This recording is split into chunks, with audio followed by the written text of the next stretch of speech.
There are over 40 muscles in the human face, and these muscles communicate a wide range of emotions. More than any other part of the human body, our face is responsible for conveying how we feel to the listener. The problem is that many of us, myself included, often struggle to fully tap into the expressive power of our face.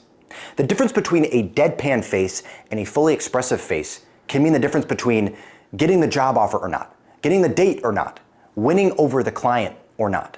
So it's really important that we learn how to unstifle our face. What I can promise you is that if you follow the steps in this video, your face will become more expressive, and the people around you will start to notice. First, in order to fully express ourselves through our face needs to be relaxed. We carry a lot of tension in our face, and we need to release this tension in order to unlock the full potential of our face. Sometimes when you have a deadpan face, it just indicates that your facial muscles are a little tense and they need to be relaxed. We carry a lot of tension, in particular in the eyes and in the mouth. You'll notice that your eyes, when they're relaxed, tend to be more open, and you might even notice that your pupils are dilated a little bit when you're relaxed. Likewise, your mouth, when it's relaxed, will tend to display the fullness of your lips. And so if you're tense, that will often reflect in your lips either being pursed or compressed. Your lips, in other words, will sort of become invisible when you're under stress. There are some exercises that you can do to relax or loosen up the muscles in your face. And you can treat these sort of like warm-ups prior to a social interaction or an interview or something like that. Some of these exercises are taken from vocal lessons. You may have, if you're a singer, for example, you may have encountered some of these exercises in your studio class. The first one is a lip trill, and these can be pitched or unpitched. And you can feel free to follow along as I go through these. Here's a lip trill. I'll demonstrate it. This is first an unpitched lip trill.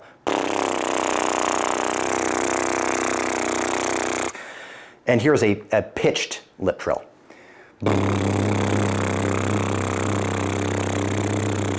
You can practice doing a lip trill while modulating the pitch as well.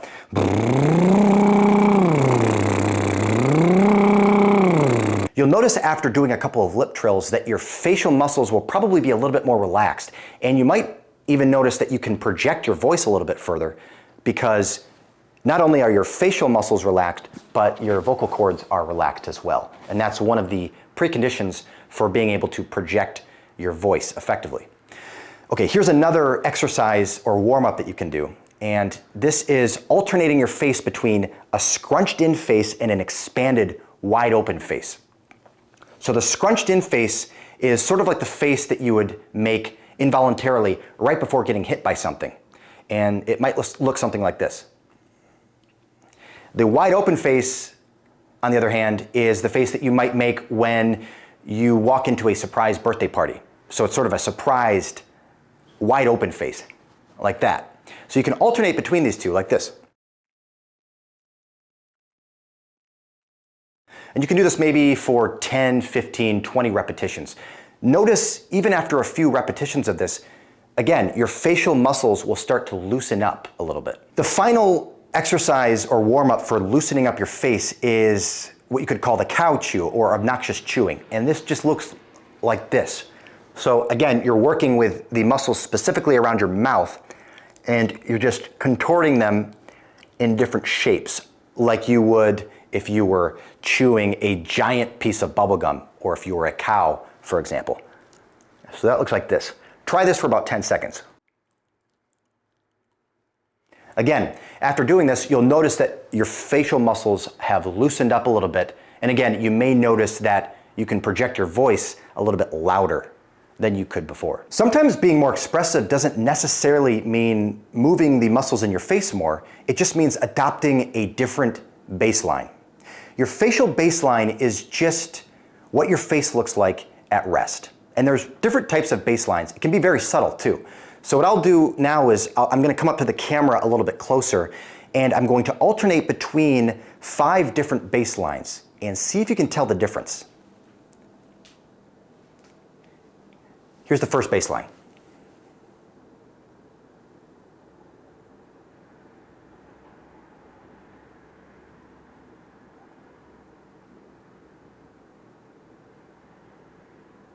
So again, those are pretty subtle. I don't know if I did 5 exactly, that might have been 6, but you get the idea. Now the cool thing about facial baselines is that you can change yours. If you don't like your baseline, you can change it. For example, you may have been accused in the past of having a resting sour face, which goes by other names that I won't mention here. You can change that. You don't have to have a resting sour face. How do I know that you can change it? Because when you were a kid, very likely, in fact, I would wager almost certainly, you did not have a resting sour face. In fact, as a kid, you very likely had a much more expressive range to your face than you do now. It's just that through social conditioning, you are forced to narrow the scope of your facial expressivity in order to fit into social norms. And in doing so, you sort of narrowed down into the facial baseline that you have today. My favorite facial baseline is what I would call the 1% smile. And it's the difference between, let me actually get up close to the camera so you can see again. It's the difference between this and this. Let me do that one more time because again, it's very, very subtle. It's the difference between this and this. Now, if that doesn't come naturally for you, you can achieve the 1% smile in the following way.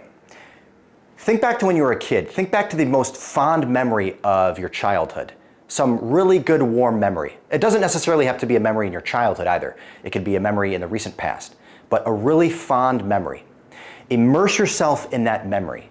Fixate on that memory. Remember what the memory smelled like and looked like and felt like. Okay. Now, after you've immersed yourself in that memory, go up into the mirror and look at your face. Chances are you probably have a 1% smile if you're fully immersed in that very positive memory.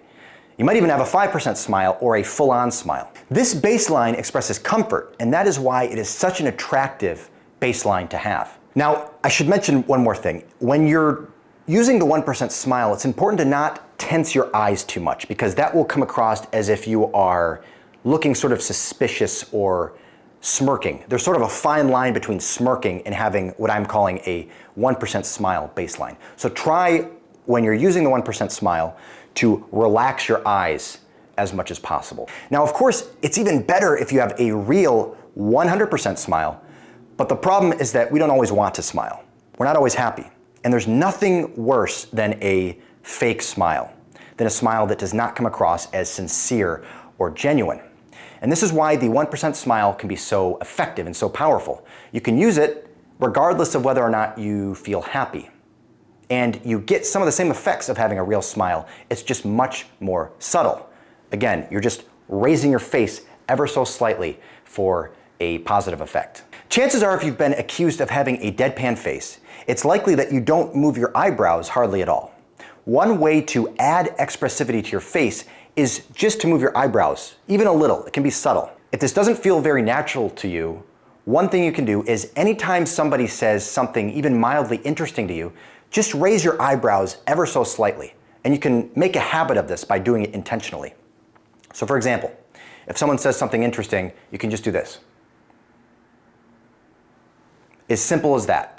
Try making that a habit anytime someone says something interesting, or better yet, anytime you see anything even remotely interesting or even just not boring in your environment, make a habit of reflecting that in your eyebrows. Conversely, if you notice that your eyebrows are not moving much at all, maybe you're watching a video of yourself, for example, this could be an alarm or signal that you are not being as expressive as you could be. So pay attention to your eyebrows. There is a sweet spot. You don't want to overdo your eyebrow movement. Joe Navarro says that eyebrow raises are our face's equivalent of an exclamation point. Now, it would be sort of weird if you put exclamation points at the end of every sentence in an essay. And you might know some people who do that, and it can come across as a little weird or goofy. So you wouldn't want to raise your eyebrows or move your eyebrows too much in a conversation. You can view your eyebrow raises and your eyebrow movement in general sort of like a garnish that you sprinkle into a dish. So you don't want to overdo it. Like before, in the previous point, I want to leave you with an exercise or warm-up that you can do for your eyebrows. So try this 20 times. Do 20 reps of this. Eyebrows up, down, up, down, up, down. Try that 20 times as a way to loosen up your eyebrows and sort of give your eyebrows permission to move around in conversation. One reason why some of us don't want to be more expressive in our face is because we are worried about how we will be perceived by others. And so we just decide to play it safe and keep a relatively neutral facial expression. If you can relate to this, here's what I'd recommend. Select 4 emotions. They could be any 4 emotions. Let's say joy, surprise, confusion, skepticism. Take these 4 emotions and practice expressing these emotions deliberately through your face in front of a mirror, or even better, recording yourself with your camera. If you record yourself expressing these emotions through your face, watch yourself back, and you might be surprised. You might find, for example, that your version of confusion actually doesn't look confused at all. Maybe it looks like something totally different. Or maybe you're just not expressing yourself enough to communicate confusion to the outside world. In any case, what you're doing is you are learning what you look like to others. And this gives you a chance to calibrate the emotions that you're conveying through your face. Now, if you watch back your facial expression for an emotion and you realize it's just not really that expressive, that's a good thing, because that means that you have work that you can do to improve your facial expression. So what you can do here is just rinse and repeat. Record yourself expressing these emotions through your face, watch them back, find places that you can improve, delete that recording, try again, iterate, repeat until you get these emotions expressed through your face in a convincing way. By the way, actors do this all the time. If you're an actor, your craft is communicating expressions and emotions and thoughts through your face effectively for your audience. And so actors think really deliberately about what they're communicating through your face, and they practice facial expressions with exercises like these. Here's another warm-up or exercise that I'd like to leave you with for this specific point. Take 2 emotions. Once you've practiced them in the mirror or through recording on your phone, take 2 emotions that you can express through your face and practice transitioning from one to the other in a continuous, gradual way. So for example, you could practice moving from joy to concern. Let me try that here in front of this camera.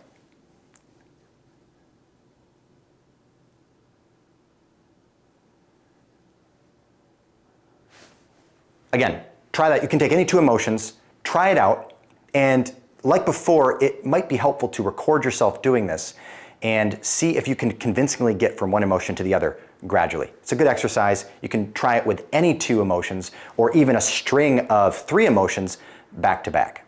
I want to leave you with this. To be truly facially free, you need to give yourself permission to be fully expressive. And this is not about faking it.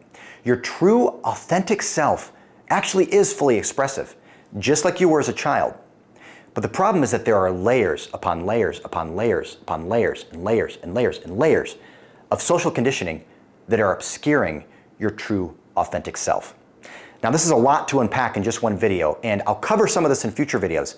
But for now, the tips that we've laid out in this video will make it possible for you to immediately improve your facial expressivity. Thank you for watching.